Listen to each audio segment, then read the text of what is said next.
और मध्य प्रदेश के खरगोन में पुलिस को अपराधियों के खिलाफ बड़ी कामयाबी हाथ लगी है। पुलिस ने अवैध हथियारों की तस्करी करने वाले गिरोह पर बड़ी कार्रवाई करते हुए भारी तादाद में देसी पिस्टल और कट्टे जब्त किए। देखिए, ये उन अवैध हथियारों का जखीरा है जो एमपी के खरगोन में पुलिस ने जब्त किया है। ये उन अवैध हथियारों का जखीरा है जिनका इस्तेमाल लूटपाट, अपहरण और हत्या जैसी वारदातों को अंजाम देने के लिए किया जाना था। लेकिन पुलिस ने इस नेटवर्क पर कड़ा प्रहार करते हुए न सिर्फ हथियारों की एक खेप पकड़ी बल्कि गिरोह के कई सदस्यों को भी धर दबोचा। गोगावा और भीकन गांव पुलिस ने अलग अलग कार्रवाई करते हुए 11 अवैध देसी पिस्टल और कट्टे जब्त किए हैं। वो कार भी जब्त कर ली गई है जिसका इस्तेमाल इन अवैध हथियारों की तस्करी में किया जाता था और कुल 6 आरोपियों को गिरफ्तार किया गया है। पकड़े गए आरोपियों में एक आरोपी यूपी का बर्खास्त पुलिसकर्मी भी है जिसका नाम शकील है। गोगावा पुलिस ने उसके साथी रवि बाबू खान को भी गिरफ्तार किया है जो प्रयागराज से अवैध हथियारों की खेप लेने पहुंचे थे। इन 2 कार्रवाइयों में कुल 6 व्यक्तियों की गिरफ्तारी की गई है और कुल 11 अवैध फायर आर्म्स और 3 अतिरिक्त मैगजीन इनके कब्जे से बरामद हुई है और साथ ही साथ इस अवैध फायर आर्म्स की तस्करी में प्रयुक्त होने वाली बलेनो कार भी बरामद किए और एक बार फिर से अवैध फायर आर्म्स के विरुद्ध एक कड़ा प्रहार खरगोन पुलिस ने किया। और दिल्ली पुलिस ने एक ऐसे गिरोह को पकड़ा है जो महंगी गाड़ियां चुराया करता था और दूसरे राज्यों में ले जाकर फिर उसे बेच दिया करता था। देखिए, इसमें कोई कार 10 लाख की है, कोई 20 लाख की, तो कोई 50 लाख की। ज्यादातर गाड़ियों के नंबर प्लेट हटा दिए गए हैं। दिल्ली पुलिस ने अब तक इन गिरोह के पास से 21 महंगी गाड़ियां बरामद की हैं। दरअसल दिल्ली पुलिस ने 7 मई को इस गिरोह के 2 सदस्यों को गिरफ्तार किया था। उनकी निशानदेही पर ही पंजाब में छापेमारी की गई और उन लोगों को गिरफ्तार किया गया जो चोरी की गई गाड़ी खरीदते थे। ये लोग पंजाब में गाड़ियों के फर्जी कागज बनवाते और फिर उसे बेच दिया करते थे। इन तमाम लोगों की काम करने का तरीका ऑन डिमांड तरीके के आधार पर होता था कि जैसे ही लोग ये कहते थे कि हमें ये गाड़ियां चाहिए तो इन चोरों का गैंग एक्टिव हो जाता था और दिल्ली एनसीआर में अलग अलग जगह पर जो ऑन डिमांड गाड़ियों की मांग की जाती थी उनकी चोरी करते थे और उसके बाद जो कस्टमर हैं उन तक पहुंचाते थे। जो आरोपी पकड़े गए हैं क्योंकि ये दिल्ली एनसीआर के बड़े सिंडिकेट का पर्दाफाश है तो इन पर मकोका भी लगाया जाएगा। फिलहाल पुलिस ने इस गिरोह के 3 और सदस्यों की भी पहचान कर ली है जिनकी तलाश जारी है। और उत्तर प्रदेश के अलग अलग जिलों में पुलिस का ऑपरेशन लंगड़ा जारी है। गाजियाबाद और फिरोजाबाद में बीती रात हुई मुठभेड़ में कई कुख्यात और इनामी बदमाशों को गिरफ्तार किया गया। देखिए, तस्वीर गाजियाबाद की है जहां लंगड़ा कर चल रहा ये शातिर बदमाश और हत्या के मामले में वांटेड अब्दुल रहमान है। इसके पैर में पुलिस की गोली लगी है जिसे चेकिंग के दौरान पुलिस ने रोका लेकिन उसने बाइक नहीं रोकी। पुलिस पर फायरिंग करते हुए भागने की कोशिश की। ये हिस्ट्री शीटर है थाना मसूरी से जिस पर 15 मुकदमे पंजीकृत हैं एवं 152/25 में वांछित हत्या का अभियुक्त भी है।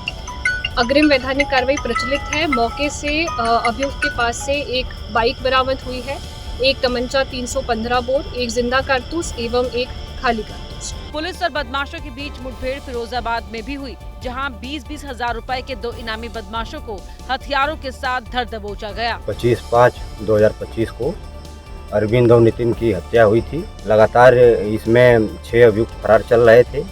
इनके ऊपर 20 हजार का इनाम भी घोषित किया गया था। आज सूचना ये मिली कि विपिन और मनीष ये बाधानी गांव के पास छुपे छुपाए घूम रहे हैं। घायल बदमाश को अस्पताल में भर्ती कराया गया है और उसके बाकी साथियों की तलाश भी जारी है। और बीती रात ये ऑपरेशन लंगड़ा सिर्फ गाजियाबाद और फिरोजाबाद में ही नहीं बल्कि यूपी के दूसरे शहरों में भी जारी रहा। आपको बता दें, बागपत में भी पुलिस और बदमाशों के बीच जमकर मुठभेड़ की खबर है तो वहीं झांसी में भी अपराधियों की शामत आई। ये दोनों ही तस्वीर वही है जो कि एक और बागपत में है और दूसरा आप आरोपियों के पकड़े जाने की 2 तस्वीरें देख रहे हैं। तो वहीं दूसरी ओर झांसी की तस्वीरें भी हैं जहां पर पुलिस और बदमाशों के बीच गोलियां चल गई और बदमाश घायल भी हो गए और धर दबोचे गए। देखिए,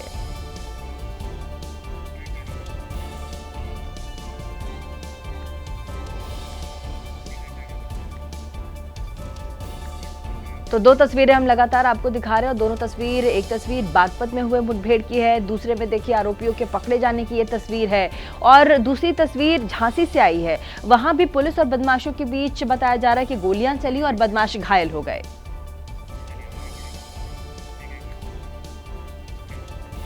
और देखिए कर्नल सोफिया कुरैशी के बारे में विवादित बयान देने वाले मध्य प्रदेश के मंत्री विजय शाह के मामले पर सुप्रीम कोर्ट में आज सुनवाई होने वाली है। मामले की जांच के लिए बनाई गई एसआईटी ने पहली स्टेटस रिपोर्ट है वो कोर्ट में जमा करा दी है। देखिए, ऑपरेशन सिंदूर के बाद मीडिया को ब्रीफ करने वाली कर्नल सोफिया कुरैशी को लेकर मध्य प्रदेश के मंत्री विजय शाह ने विवादित टिप्पणी की थी, जिसके बाद मध्य प्रदेश हाईकोर्ट ने खुद संज्ञान लेते हुए विजय शाह के खिलाफ एफआईआर दर्ज करने का आदेश दिया, जिससे विजय शाह ने सुप्रीम कोर्ट में चुनौती दी है। विजय शाह को सुप्रीम कोर्ट से फिलहाल राहत तो मिली है, लेकिन सुप्रीम कोर्ट के आदेश पर एसआईटी जांच जारी है और कोर्ट के आदेश के मुताबिक एसआईटी को आज तक अपनी स्टेटस रिपोर्ट सौंपनी है, जो कोर्ट में जमा करा दी गई है। सूत्रों के मुताबिक एसआईटी ने धार जिले के मानपुर का दौरा किया। मानपुर में ही विजय शाह ने विवादित बयान दिया था। वीडियो और सबूतों की जांच की, मंच पर मौजूद लोगों से पूछताछ की। हालांकि विजय से अभी पूछताछ नहीं की है। आज सुनवाई के दौरान रिपोर्ट बेंच में पेश की जाएगी। विजय शाह इस मामले में कई बार माफी मांग चुके हैं और फिलहाल कहां हैं इसकी जानकारी नहीं है। कर्नल सोफिया कुरैशी को लेकर विवादित बयान देने के बाद हुई पिछली 2 कैबिनेट बैठकों में भी विजय शाह नदारद रहे। और ऑपरेशन सिंदूर को खत्म हुए तकरीबन 21 से 22 दिन बीत चुके हैं, लेकिन इसके बावजूद इस पर राजनीति खत्म होने का नाम नहीं ले रही। क्या कुछ चल रहा है, देखिए।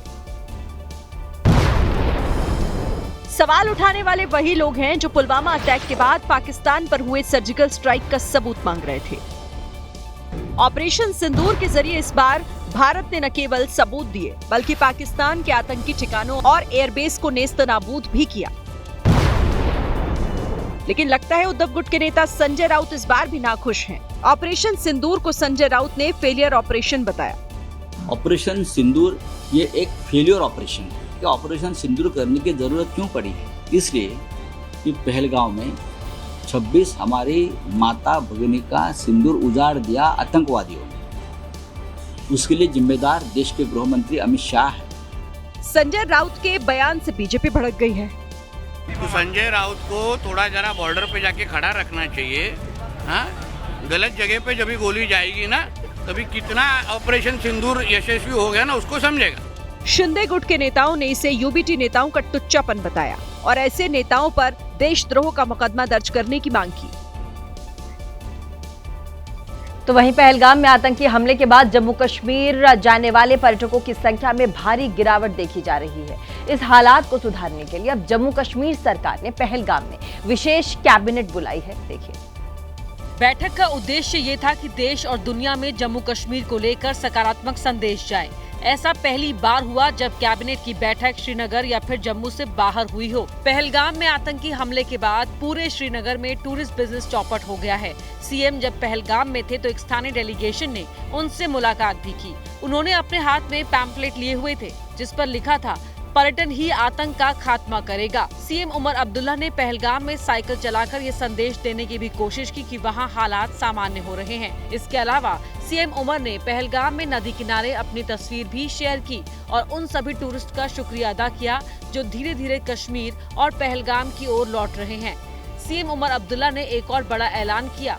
उन्होंने कहा कि पहलगाम में आतंकी हमले में मारे गए लोगों की याद में बैसरन घाटी में एक स्मारक बनाया जाएगा। और ये पहले दिन से हम ये बात करते आए कि हम पहलगाम में बैसरन में एक मेमोरियल कायम करेंगे उन 26 लोगों के लिए, एक हमेशा के लिए यादगार के तौर पे। वो मैं आपके साथ शेयर करना चाहता था। और बीजेपी सांसद बजयंत पांडा की अगुवाई में खाड़ी देशों की यात्रा पर गए सर्वदलीय प्रतिनिधिमंडल के सदस्य और जम्मू कश्मीर के पूर्व सीएम गुलाम नबी आजाद की तबीयत बिगड़ गई है। उन्हें कुवैत के अस्पताल में रातों रात भर्ती कराया गया और वो अब डॉक्टर्स की निगरानी में है। साथ ही डेलीगेशन के जितने लोग हैं उनको देखने वहां पहुंचे। देखिए, गुलाम नबी आजाद की कुवैत में अचानक तबीयत बिगड़ गई, जिसके बाद उन्हें अस्पताल में भर्ती कराना पड़ा। बाद में उन्होंने सोशल मीडिया पर पोस्ट कर कहा, मुझे ये बताते हुए खुशी हो रही है कि कुवैत में भीषण गर्मी की वजह से मेरे स्वास्थ्य पर असर पड़ने के बावजूद ईश्वर की कृपा से मैं ठीक हूँ और ठीक हो रहा हूँ। सभी टेस्ट के रिजल्ट सामान्य हैं। आपकी चिंता और प्रार्थनाओं के लिए आप सभी का धन्यवाद। ये वाकई में बहुत मायने रखता है। गुलाम नबी का हाल जानने डेलीगेशन के सभी सदस्य अस्पताल पहुंचे। बैजयंत पांडा ने पोस्ट कर कहा, बहरीन और कुवैत में बैठकों में उनका योगदान अत्यधिक प्रभावशाली था। वो बिस्तर पर पड़े होने से निराश हैं। हम सऊदी अरब और अल्जीरिया में उनकी मौजूदगी को बहुत याद करेंगे। डेलीगेशन के मेंबर निशिकांत दुबे ने पोस्ट कर कहा, तबीयत खराब होने के बावजूद उन्होंने देश के लिए डेलीगेशन का हिस्सा बनना स्वीकार किया। जब हम उनसे अस्पताल में मिले तो उनकी आंखें भर आईं। आज के समय ऐसे राजनेता मिलना मुश्किल है। हम उनके जल्द स्वस्थ होने की कामना करते हैं। और ऑपरेशन सिंदूर को लेकर उपराष्ट्रपति जगदीप धनखड़ ने बड़ा बयान दे दिया है। उपराष्ट्रपति ने कहा है कि ऑपरेशन सिंदूर ने लोगों की सोच बदल दी है। अब हम पहले से ज्यादा राष्ट्रवादी हो गए हैं। उपराष्ट्रपति जगदीप धनखड़ ने राज्यसभा इंटर्नशिप कार्यक्रम के उद्घाटन सत्र को संबोधित करते हुए ऑपरेशन सिंदूर को लेकर बड़ा बयान दिया। उपराष्ट्रपति ने कहा कि हाल की घटना और ऑपरेशन सिंदूर ने हमारी सोच को पूरी तरह बदल दिया है। The recent episode, Operation Sindoor, has changed our mindset massively. We are now nationalistic as never before. And this is reflected in participation of all political landscape in delegations that have gone abroad to project our message of peace and our complete intolerance to terrorism. उपराष्ट्रपति ने यह भी कहा कि हाल ही की घटनाओं से हमें यह स्पष्ट हो जाना चाहिए कि हमारे पास अब एक ही रास्ता है, एकजुट रहना और मजबूत बनना। और ऑपरेशन सिंदूर की सफलता की गाथा शादियों तक भी पहुंच गई है। यूपी सरकार कन्या विवाह योजना के तहत अब सिंदूर दानी देने के साथ साथ अनुदान राशि भी बढ़ाने का फैसला कर चुकी है। देखिए, यूपी में अब मुख्यमंत्री सामूहिक विवाह योजना के तहत मिलने वाले उपहारों में कन्याओं को सिंधौरा यानी सिंदूरदानी भी दी जाएगी। एक उपहार दाम के हिसाब से तो बहुत छोटा है, लेकिन संकेत के हिसाब से बहुत बड़ा है। सिंदूरदानी भी दी जाएगी। योगी सरकार ने मुख्यमंत्री सामूहिक विवाह योजना के तहत दी जाने वाली अनुदान राशि को 51,000 से बढ़ाकर 1 लाख रुपए करने का भी आदेश जारी कर दिया है। पहला निर्णय ये लिया कि अब 51,000 से बढ़ा के जो धनराशि है लाभ की उसको 1 लाख किया जाएगा।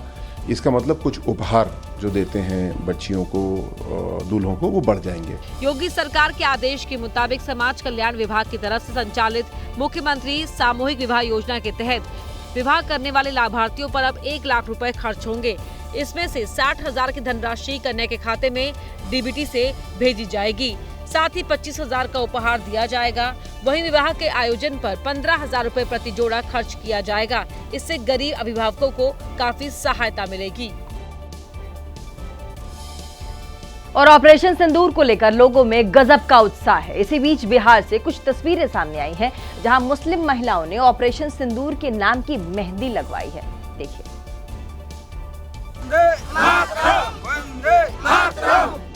29 मई को पीएम मोदी बिहार के दौरे पर पहुंचेंगे। उससे पहले रोहतास में बीजेपी के कार्यकर्ता महिलाओं के हाथ में मेहंदी लगवा रहे हैं। इस दौरान मुस्लिम महिलाओं ने भी हाथ में मेहंदी लगवाई। किसी ने अपनी हथेली पर ऑपरेशन सिंदूर लिखवाया तो किसी ने पीएम मोदी का नाम लिखवाया। हम लोग मेहंदी लगा रहे हैं।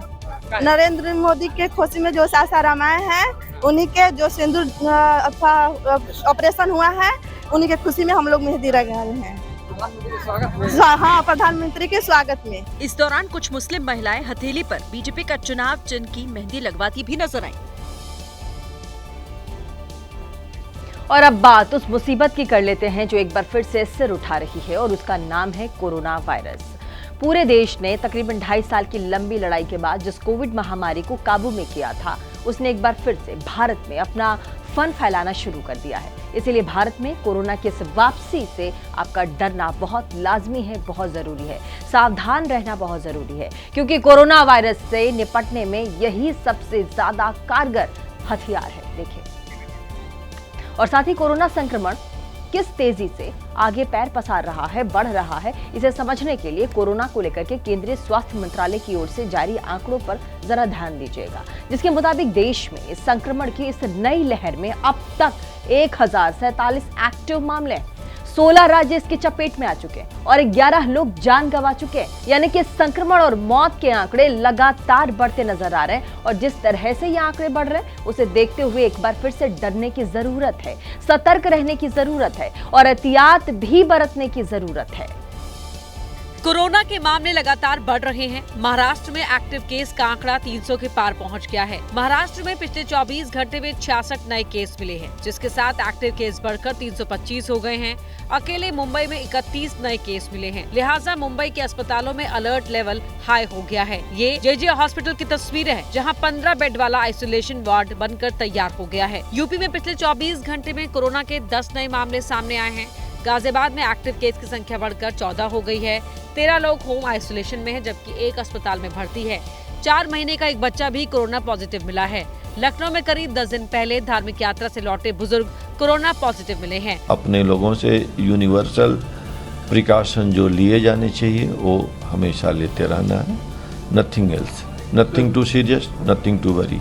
दिल्ली में भी कोरोना संक्रमण की नई लहर में अब तक 104 एक्टिव केस सामने आ चुके हैं, लेकिन किसी भी संक्रमित को ज्यादा गंभीर समस्याएं नहीं हैं। और पूरी तरीके से स्थिति कंट्रोल में है। सारे हमारे हॉस्पिटल सजग हैं और कहीं भी किसी भी प्रकार का कोई अनदेखी है नहीं और बहुत ज्यादा कंट्रोल में स्थिति।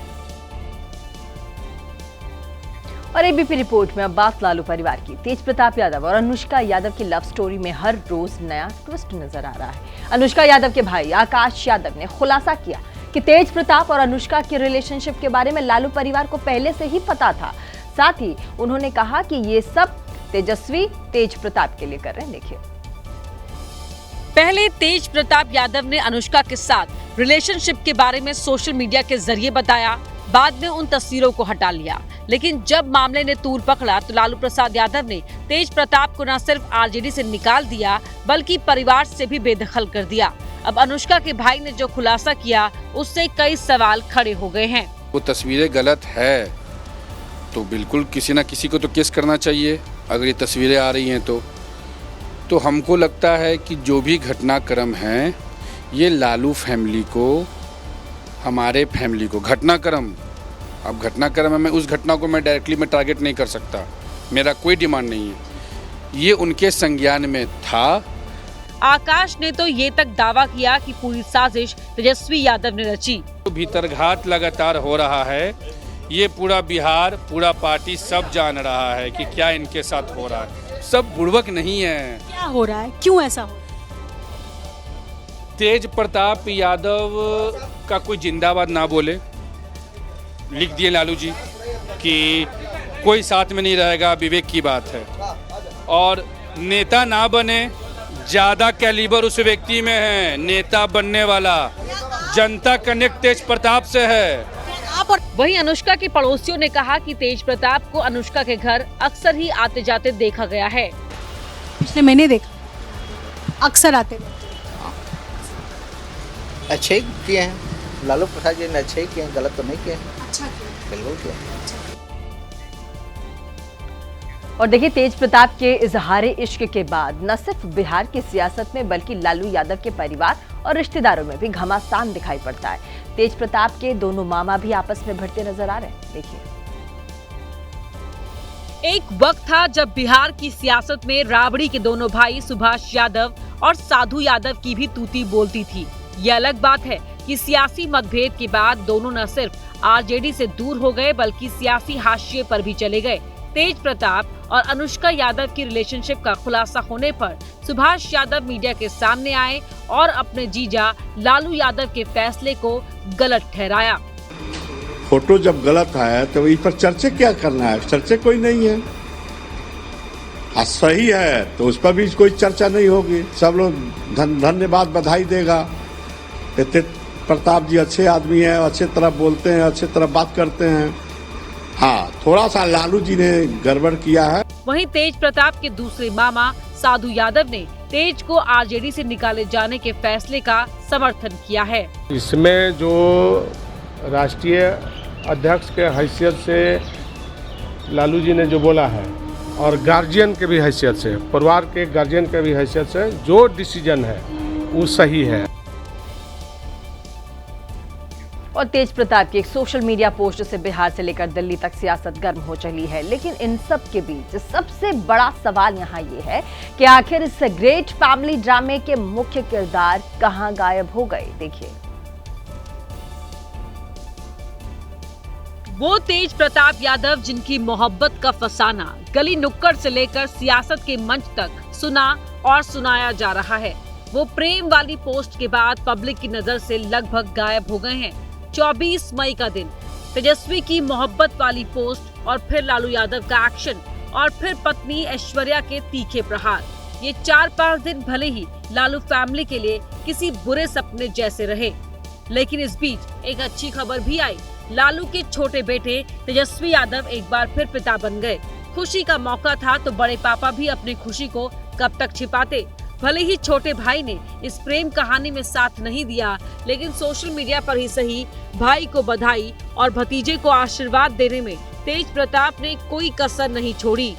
लालू परिवार में बधाइयों का तांता लगा हुआ है। पश्चिम बंगाल की सीएम ममता बनर्जी भी अस्पताल पहुंची, लेकिन सबसे बड़ा सवाल यही है कि आखिर तेज प्रताप कहां हैं? उनके मालदीव जाने की भी खबर है।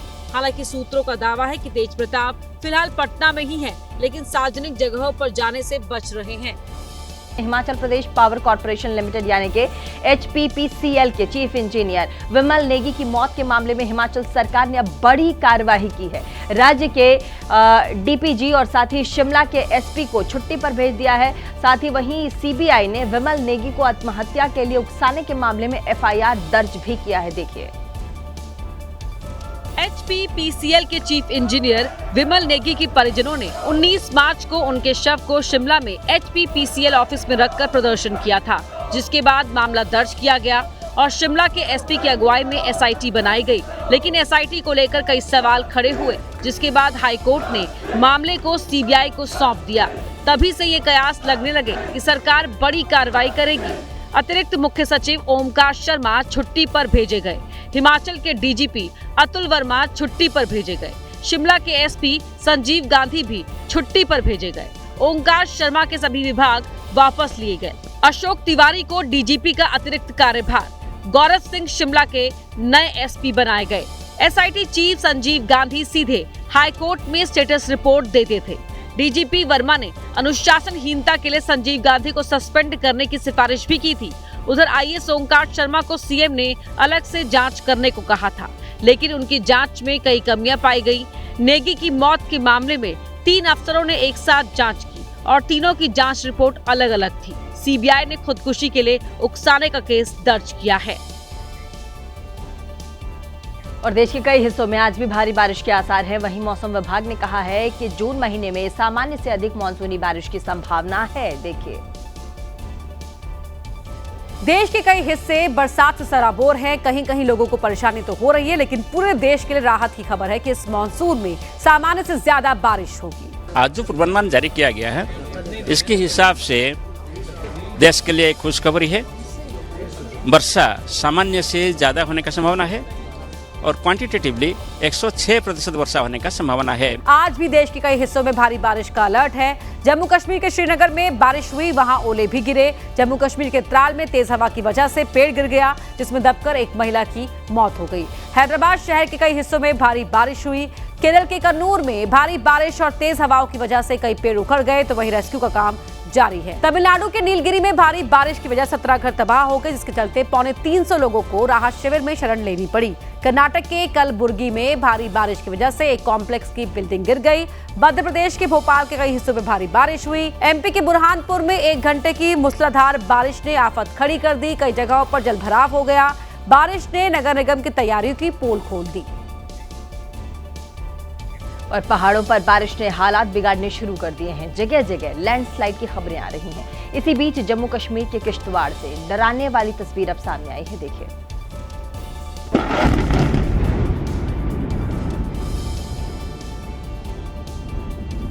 सोमवार को किश्तवाड़ में इसी जगह पर भूस्खलन हुआ था। पूरी रात मरम्मत का काम चला और जब अधिकारियों को लगा कि पहाड़ खिसकने का डर अभी भी बना हुआ है, तो यहाँ ड्रिलिंग के बाद ब्लास्ट करके पहाड़ के उस हिस्से को उड़ा दिया गया।